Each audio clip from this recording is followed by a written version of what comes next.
नमस्कार, मैं Shiv Dwivedi. Live news 24 में आपका स्वागत है। आज हम बात करने जा रहे हैं चंद्रशेखर आजाद की, जिनका आजाद समाज पार्टी है, और वहीं पर ओवैसी की। इन दोनों के गठबंधन की खबर आने के बाद जिस प्रकार लोगों ने विश्लेषण करना शुरू किया, कुछ लोगों ने तो इसको कांग्रेस के लिए काफी कठिन समय बताया, कुछ लोगों ने सपा, बसपा, भाजपा सभी के लिए खतरा बता दिया। यहां पर हम विश्लेषण करने वाले हैं कि क्या वास्तव में आजाद समाज पार्टी और ओवैसी की AIM अगर जुड़ती है तो क्या इससे कोई फर्क पड़ेगा? क्या उत्तर प्रदेश के चुनाव में 2027 में ये दोनों मिलकर के कुछ गुल खिलाएंगे? क्या कमाल करेंगे? फिलहाल 27 का चुनाव तो बहुत दूर है, लेकिन लाइव यूपी न्यूज 24 में ऐसा विश्लेषण आपको मैं बताने जा रहा हूं जो शायद ही किसी चैनल पे आपको मिला हो। मैं बताने जा रहा हूं आपको कि इस पूरे गठबंधन का क्या होना है। आपको बताने जा रहा हूं कि इस गठबंधन के बाद अगर आपको लगता है कि उत्तर प्रदेश का सिनेरियो बदल जाएगा, उत्तर प्रदेश में जो समाजवादी पार्टी है उसको धक्का लगेगा, कांग्रेस को झटका लगेगा,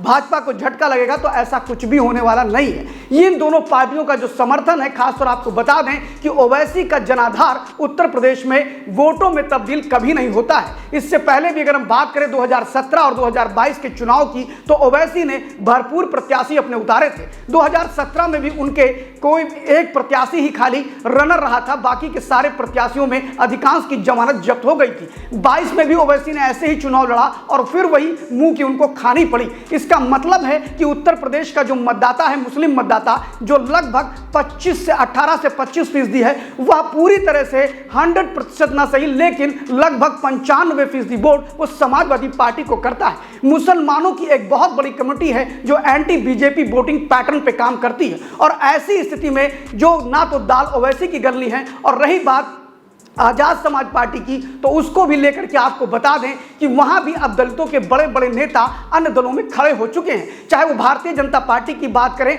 या अखिलेश यादव, जिनकी पार्टी हमेशा दलित विरोधी मानी जाती थी, उसने भी परिवर्तन कर लिया। मैंने जो इस शब्द का प्रयोग किया दलित विरोधी, वहां पर इस संदर्भ को कोट करना चाहूंगा कि 93 में जब मायावती का गेस्ट हाउस कांड हुआ था, उसके बाद से मायावती ने ही उसे दलित विरोधी घोषित किया था। अभी जल्दी ही मायावती ने एक बुकलेट जारी किया है जिसमें उन्होंने साफ साफ स्वर्गीय मुलायम सिंह यादव को कहा है कि वो दलित और ओबीसी विरोधी रहे हैं, और यही नहीं, उन्होंने तो मुलायम सिंह यादव को आपराधिक सोच का भी कहा है। फिलहाल मैं यहां बताना चाहता हूं कि आजाद समाज पार्टी का भी संगठनात्मक ढांचा पूरे उत्तर प्रदेश में बहुत अच्छा नहीं है, लेकिन जब बात होती है कि क्या आजाद समाज पार्टी कुछ कर पाएगी, फिलहाल पहली बार आजाद समाज पार्टी के प्रतिनिधि के रूप में चंद्रशेखर को ऐसा लगता है कि ओवैसी के साथ गठबंधन से कुछ कमाल हो जाएगा। लेकिन आपको ध्यान होगा कि 2022 के चुनाव से पहले पीडीएम भी बना था। पीडीएम किसने बनाया था? कृष्णा पटेल की बेटी ने बनाया था, पल्लवी पटेल ने, और वो भी ओवैसी के साथ गठबंधन हुआ था। और एक दिन भी ओवैसी यहां प्रचार करने उनके प्रत्याशियों का नहीं आए थे। इसका मतलब है कि मुस्लिमों की सोची समझी रणनीति के तहत भाजपा को हराना था, और इसीलिए ओवैसी